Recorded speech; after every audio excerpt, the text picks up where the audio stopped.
On the morning of December 7th, 1941, Ruth Erickson was having a leisurely breakfast on her Sunday off.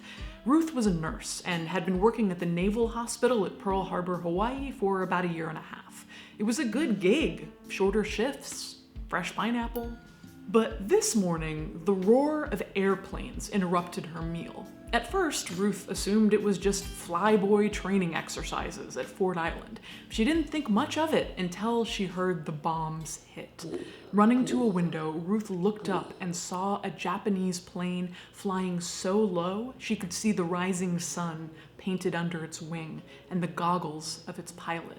Braving a rain of shrapnel, Ruth and her fellow nurses ran to their posts at the hospital, where within 30 minutes, they were met with the very first casualties of the assault on Pearl Harbor. We now know this attack as the date which will live in infamy, where over 2,400 Americans died, with the majority of those people dying as a result of the Japanese bombings on the battleships USS Arizona and USS Oklahoma. 15 minutes into the attack, the USS Arizona was hit with a 1,700-pound naval projectile that ignited 1 million pounds of explosives in the ship's magazine, where the artillery is stored.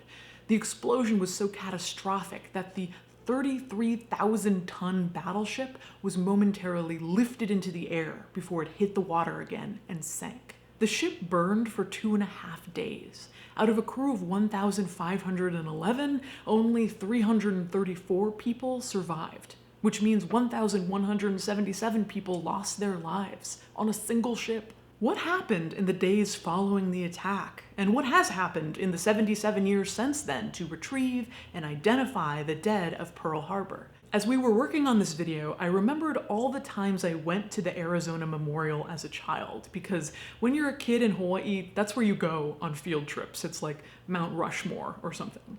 I remember looking down into the water where you can still see the eerie outline of the ship and wondering, are they still down there? Is anyone else interested in this? Turns out, young Caitlin, the answer is yes. They are still down there.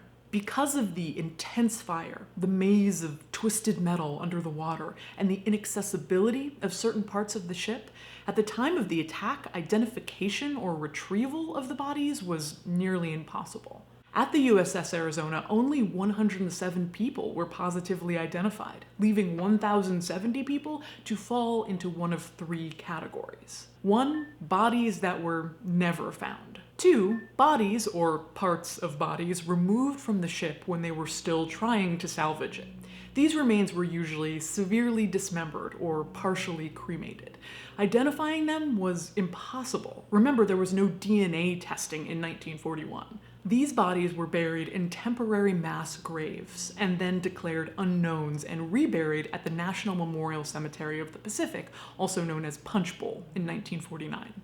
And finally, 3, the remains that could not be recovered because they were in the rear portion of the ship. When it was determined that the USS Arizona could not be salvaged, the Navy decided it would be, quote, too difficult to remove the dead in a respectful manner. So 1,102 people remain entombed in the USS Arizona, considered buried at sea. Despite having been under the water for over 70 years, the National Park Service, after studying the ship, predicts that the Arizona will still have structural integrity for at least another 150 years. Many of the surviving crew members of the Arizona have opted to have their cremated remains interred in the sunken battleship.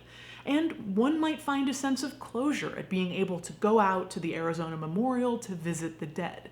But for the families of those who died on ships like the USS Oklahoma, there is no closure, as no wreck remains of the battleship, and there's confusion regarding the remains of the crew. On the morning of the attack, the 1,300 people on the Oklahoma, including their 24-piece band, had assembled on the deck of the ship for the morning colors ceremony. Shortly after 7:45 a.m., the crew heard explosions and a voice over the PA system cry, "Air raid, air raid." The Oklahoma was hit by several torpedoes that caused the ship to roll to its side, where it floated in 50 feet of water. As it rolled, some of the crew jumped from the ship in desperation, while others became trapped below decks. Some of those trapped were rescued by crew members who heard them banging against the hull for help, trying desperately to stop the water with rags and clothes. Others tried to swim their way out. The ship's captain and ship's dentist gave up their own lives to push crewmates through narrow portals before getting trapped themselves. That freaks me out so much. It's like an underwater cave, except man-made. 429 of the Oklahoma's crew lost their lives that day, with the majority of them caught in the submerged ship. In the years-long salvage operation that included the Oklahoma being pulled upright in 1943, the gathering and identification of the bodies was fraught. As the bodies had been underwater for some time, they had decomposed to nothing but bones, and those bones had become intermingled with the wreckage of the ship. Disentangling the bones, metal, and oil was nearly impossible with the technology of the time, which mainly relied on dental records. Pieces of skeletons were brought to a lab where 27 identifications were tentatively made, but later scrapped as incomplete. The thought was that the bones would simply be buried in a mass grave, so the remains were not arranged as complete person skeletons, but rather by skulls, leg bones, arm bones, etc. The military then reversed course and demanded that the skeletons be assembled as whole sets. The lab did the best they could, and each set was buried in Punch Bowl in 1950 as unidentifiable. But in 2003, a Pearl Harbor survivor named Ray Emery got officials to exhume what he believed to be the casket of Eldon Wyman. While some of Wyman's remains were identified, the remains of 4 others were found to be in the casket as well.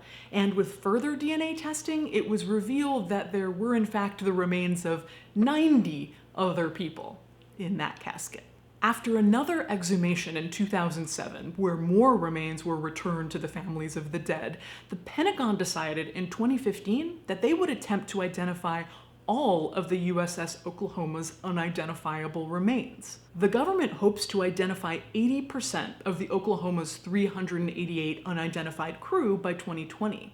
That's sending some 5,000 DNA samples to a military lab and opening 46 burial plots. As of December 2017, 100 of the dead from the USS Oklahoma have been identified. But again, Arizona and Oklahoma are just 2 ships that were impacted by the attack on Pearl Harbor. Many of the crew of ships like the USS West Virginia, where 3 men trapped in a submerged forward hull of the ship banged for help for 16 days before dying because there was no way to rescue them, remain unknowns. 38 crew members are buried in Punch Bowl, unidentified. And while the USS Arizona is the most well-known wreckage of Pearl Harbor, the wreck of the USS Utah, an unarmed target ship moored off the northwest shore of Ford Island, remains crumbling in the waters where she capsized, 54 people still entombed in the ship. I think we might not have these high expectations of identifying everyone if American soldiers had died in far-off lands in battle, but this was an attack on our own shores. The ship is right there. You can see it. So be like young Caitlin, the more inquisitive, better version of Caitlin, and ask questions, consider the dead, and keep pushing to have those bodies identified. As we worked on this video, we realized there are so many fascinating stories related to World War II, the deadliest conflict in history. Pearl Harbor made sense as a starting point since I grew up in Hawaii, but what about the bodies of Hiroshima, the dead from the Japanese internment camps, or the trenches in Europe? If you're interested, we'll continue this as a series through the year. This video was made with generous donations from death enthusiasts just like you. Freaks me out so